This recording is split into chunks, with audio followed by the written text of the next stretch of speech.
Сәлеметсіңдер ме оқушылар? Мен математика пәні мұғалімі Дүйсенбаева Дина. Бүгін сендермен математика пәнінен жаңа тақырыпты түсіндіріп бермекшімін.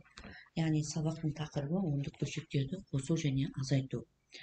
Ал осы тақырыптың мақсаты ондық бөлшектерді қосу және азайтуды орындау. Енді естеріңде болса, ондық бөлшектерді қалай жазу керек, қалай оқу керегін сендер алдыңғы тақырыпты өткенсіңдер. Сонда біздер жай бөлшектен ондық бөлшекті жаздық, ондық бөлшекті жай бөлшекке жазуды үйрендік. Бұны не үшін айтып отырмын? Себебі бұл тақырыпты өткенде біз қосудың екі тәсілі бар. Бірінші тәсілі сол ондық бөлшектердің жай бөлшекке айналдырып, онан кейін оларды бөлшекті бөлшекке қосу арқылы қосудың қасиетін пайдаланып, содан кейін шыққан бөлшекті қайтадан ондық бөлшекке айналдырып қосуға болады. Бірақ мен екінші тәсіл бойынша, яғни ондық бөлшекті тікелей қосып, қысқа жолмен қалай есепті шығаруға болады, соны үйретейін деп отырмын. Ары қарап. Қазір мына сендерге мысалдар берілді. Яғни қосуды орындауға 3 мысалды алдым. Енді бірінші мысалды қарасаңдар 32,121. Соны қосу керек 1,118-ге. Енді бұны қосқан кезде біз не істейміз? Баған түрінде жазамыз. Баған түрінде жазғанда бұл жерде өзінің жазу жолы бар. Соны жазып үйретейін. Яғни баған түрінде жазғанда 32,121-ді қосқан кездері екінші ондық бөлшектің үтірі бірінші ондық бөлшектің үтірінің астына түсу керек. Сонда бүтіннің астына түседі, бөлшектің астына түсіп жазылады. Сонымен 1,118 деп осылай астына жазамыз. Одан кейін оларды қосу керек. Қосқан кездері бізде жазып болғаннан кейін қосқанда үтірге назар аудармаймыз. Кәдімгі натурал санға қосқан сияқты оларды тізбекте қосып шығамыз. Сонымен 1-ді 8-ге қоссақ 9, 2-ні 1-ге қоссақ 3, 2-ні 1-ге қоссақ 3, 3-тің өзі түседі. Ал енді шыққан санға, яғни қосындыға үтірді қою үшін бастапқы берілген екі қосылғыштардың үтіріне қараймыз, солардың тұсынан түсіре саламыз. Сонда 33,139 шықты. Енді екінші бөлшектерді қосатын болсақ, ондық бөлшекті, онда да жаңағыдай жазып аламыз. 32,3-ті қосу керек 0,127-ге. 0,2-нің астына түседі. Себебі 0 бірлік, бүтін бойынша бірлік. Одан кейін 27 үтірден кейін өзі тізбектеліп жазыла береді. Енді оны қосамыз. Қосқан кезде не істейміз? 7-нің үстінде ештеңе жоқ. Біз ондық бөлшекте үтірден кейін біз 0-ді қанша алсақ та берілген ондық бөлшек өзгермейді. Сондықтан 0-ді үстіне қойып теңестіріп аламыз. Сонымен 0 мен 7-ні қосамыз 7, 3-ке 2-ні қосамыз 5, 2-ге 0 қоссақ 2, одан кейін 3-тің өзі түседі. Ал енді шыққан қосындыға үтірді қойған кездері сол үтірдің тұсына түсіреміз. Сонымен шыққан саны 32,157 шықты. Енді үшінші санды қосқан кездері 25 бүтін, назар аударыңдар, бірінші бүтін сан. Ал екінші қосылғышымыз ондық бөлшек. Енді ондық бөлшек өзі екі бөлімден тұрады ғой. Алдыңғысы бүтін бөлік болса, үтірден кейінгісі бөлшегі. Демек, бүтін бөлікті бүтін бөліктің астына жазамыз. 12, одан кейін үтір 35 деп өзін тізбектеп жаза береміз. Қосу. Енді қосқан кездері, бастапқыда айттым ғой, егерде үстінде сан жоқ болса, онда біз не аламыз? Керегімізше 0-мен толықтыра аламыз деп. Енді 25 бүтін болғандықтан 25-тен кейін уже үтір бар дегенді білдіреді. Ал сол үтірден кейін біз 2 0-мен толықтырамыз. Сөйтіп, кәдімгідей қосып шығамыз. Сонда 5, 0-ге 3-ті қоссақ 3, Сосын 5-ке 2-ні қоссаң 7, 2-ге 1-ді қоссаң 3, сосын үтір өзі түседі. Сонымен 37,135 болды. Сонымен қосуды орындап болдық. Енді ары қарап, енді азайтуды орындайық. Азайтуды орындағанда, онда да алдыңғы қосуды орындаған сияқты орындаймыз. Бұл жерде де бағаны түрінде жазамыз. 21, 12,108 деп астысына жазып шығамыз.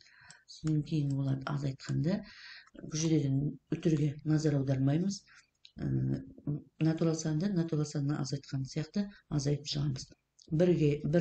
8-ге азайтқанға жетпейді, сондықтан 2-ден 1 қарыз аламыз. 11, 11-ден 8 алсақ 3, 2, 1 болып қалды. 1-ден 0 алсақ 1, 2-ден 2-ні алсақ 0, 3-ден 2-ні алсақ 2. Сонымен үтірдің үстіне түседі. Сонымен 20,113 шықты. Енді екінші азайтуды орындайтын болсақ, 1,2-нің астына түседі, үтірдің астына түседі. Сонымен ары қарап 18 деп жаза береміз. Енді осыны азайтқан кездері бізде 8-дің үсті ештеңе жоқ, сондықтан біз 0-мен толықтырамыз. Енді кәдімгідей азайтамыз. Сонда 0 8-ден азайтылмайды, сондықтан 2-ден қарыз аламыз. 10, 10-нан 8 алсақ 2. Мынау 1 болып қалды қарыз бергендіктен. 1-ден 1-ді аламыз 0, 2-ден 1-ді алсақ 1, сосын 3-тің өзі түседі. Сонымен үтірдің үстіне түседі. Сонымен 31,102 болады. Енді үшінші санды қарасаңдар, бүтін саннан ондық бөлшекті азайтамыз. Енді бүтін саннан ондық бөлшекті азайтқанда, ондық бөлшектің алдыңғы бүтін бөлігі сол бүтін бөліктегі бірліктің астына түседі 0, сосын ары қарап 34 деп жаза береміз. Жаңа бастапқыда айтқандай, үстінде сан жоқ қой. Біз соны не істейміз? Бүтін болғандықтан үтір өз-өзінен түседі. Ал үтірден кейін біз 2 сан болғандықтан 2 0 түсіреміз. Сонымен бұл жерде қарыз аламыз, білесіңдер. 10-нан тағы да қарыз аламыз. Ең соңғысы 10 болады, ал алдыңғысы 9-ға кемейді. Сонымен 10-нан 4 алсаң 6, 9-дан 3 алсаң 6, мына 4 болып қалды қарыз берген үшін, 4-тің өзі түседі, сонымен 2 болады. Ал үтірдің үстіне түседі. Сонымен 24,166 шықты. Міне бүгінгі тақырыбымыздың мақсатына сай біз қосуды және азайтуды осылай орындап шығарсақ болады. Сонымен түсінікті шығар деп ойлаймын, балалар. Енді ары қарап оқулықтан табір мысал бар, соны көрсетейін. Бұл жерде оқулықтан алынған 780-нің бірінші есебі екен. Бірінші есебі 780-ші есептің, ал 709 уже алдында орындап шыққандай орындай аласында, ал 780-де бірінші есебін көрсетейін дедім. Енді бұл жерде қараңдар, ең тиімді тәсілмен орындаңдар дейді. Ең тиімді тәсілмен орындау үшін біз не істейміз? Математиканы 5-ші сыныпта бастапқы кезінде қосуды орындауда сендер мынандай қасиеттерді өткерсіңдер. Ауыстырымдылық, терімділік, үлестірімділік деген, соның қайсысына келеді балалар? Білесіңдер ғой. Демек, дұрыс айтасыңдар, терімділік қасиетіне келеді. Терімділік қасиеті қандай? Еске түсіріп алайық. А қосу жақша Б қосу С тең болады. Бұл жерде бірінші мен екінші жақшаның ішінде бірінші қосылғыш пен екінші қосылғышты жақшаға алып, үшінші қосылғышты шығарып жіберуге болады. Немесе бірінші қосылғышты екінші мен үшінші қосылғыштың қосындысына қосса да, немесе бірінші мен екіншінің қосып, үшінші қосылғышпен қосса да мәні өзгермейді дегенді білдіреді. Міне осыны пайдалану арқылы біздер қараймыз, ең тиімді жолы қайсысы екен? Бізде 1,16 мен нені орындаған дұрыс екен бізге? 3,14-ті орындаған бізге тиімді екен. Сондықтан біз жақшаны ашамыз.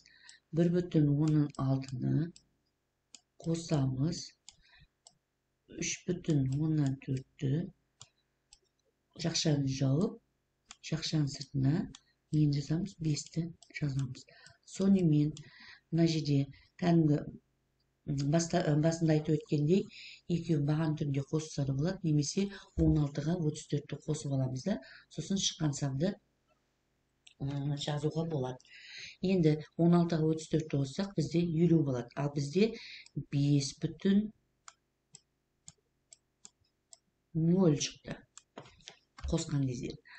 Ал енді осы жерде тағы бір нәрсе айтып өтейін. Егер жаңа бастапқыда айттық қой, егер үтірден кейін ешқандай сан болмаса, 0 мен толықтырамыз деп. Немесе үтірден кейін 0 берілген болса, 0 шығатын болса, онда 0-ды тастап кетуге болады.